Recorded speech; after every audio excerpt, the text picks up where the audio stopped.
മുസ്ലിം സമുദായത്തെ അടിച്ചമർത്താൻ വേണ്ടി മോദിയും കൂട്ടരും പാർലമെന്റിൽ വഖഫ് ബിൽ അവതരിപ്പിച്ചിരിക്കുകയാണ്. ഇതിന്മേലുള്ള ചർച്ചയിൽ കൊല്ലം MP NK പ്രേമചന്ദ്രൻ പാർലമെന്റിൽ പ്രസംഗിക്കുന്നത് വ്യക്തമായി കേൾക്കേണ്ടതാണ്. വളരെ മനോഹരമായ ഇംഗ്ലീഷിൽ അദ്ദേഹം വ്യക്തതയോടെ കൃത്യമായി ഇതിനെതിരെയുള്ള അദ്ദേഹത്തിന്റെ അഭിപ്രായം വ്യക്തമാക്കുകയാണ്.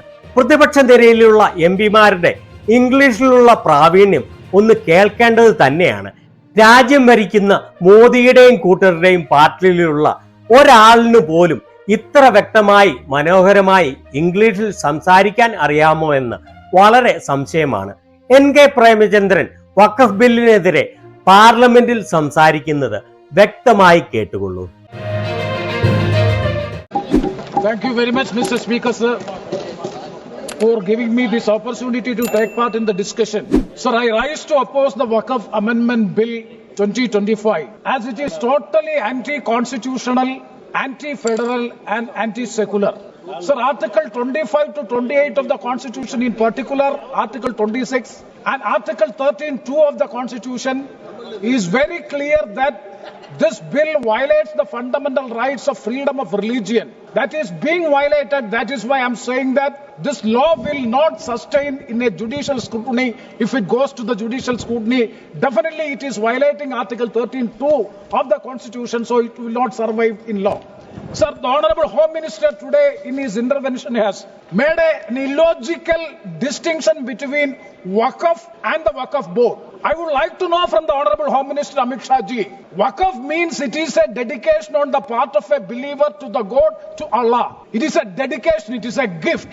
And what is Waqf Board? Waqf Board means to administer that deed or to administer the gift or the dedication. What is the distinction between the Waqf and the Waqf Board? If Waqf is religious, in order to administer, a body is constituted to administer that Waqf, definitely that will also come within the purview of the religious function. So the distinction between the religious function and the administrative function by the Honorable Home Minister is not logical, is not sustainable in law. Absolutely, this is a religious function. That is why I am saying that it is violation of the fundamental rights of the Constitution, that is freedom of religion under Article 25 to 28. And coming to the Central Waqf Council, Honorable Speaker, sir, it may kindly see in the existing law, after the 22 members, 21 members belongs to the Muslim community except the union minister who may be a non-Muslim. And in the new amendment bill, it has been reduced to a minimum of 10 number of persons out of the 22. That means the Muslim community is losing their majority, and further it is making mandatory that two non-Muslim members shall be there in the Waqf Council, and further the chief executive officer is also can be a non-Muslim. My simple question to the Honorable Home Minister is regarding, he has made a distinction. I would like to know that what about the Devasam and the Devasam Board? Sir, there is Tirumala Tirupati Devasam is there and the Devasam Board is there. Whether the Devasam Board will come within the purview of the religious function or only the Devasam will come within the purview of the... Because as far as the Waqf is concerned, the Waqf is administering the mosque also.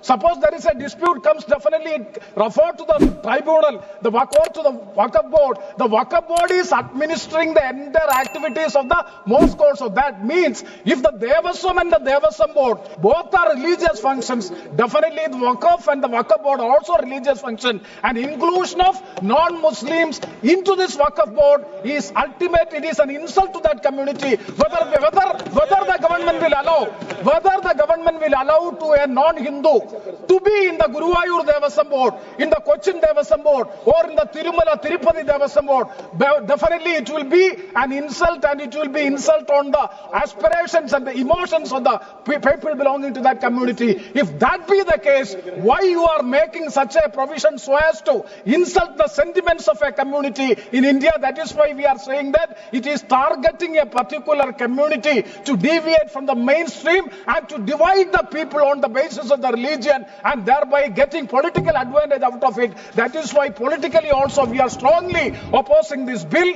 and I am not going to other bills, other provisions of the bill. Sir, so many amendments which I have given, I may be given time so as to explain it. Sir, principles of natural justice. You are always talking of section 32 of the original act, details of the powers and functions. And in section 32(2)(e), the Waqf board, before giving any direction regarding the Waqf, the board should give the affected parties an opportunity of being heard. That is the present bill.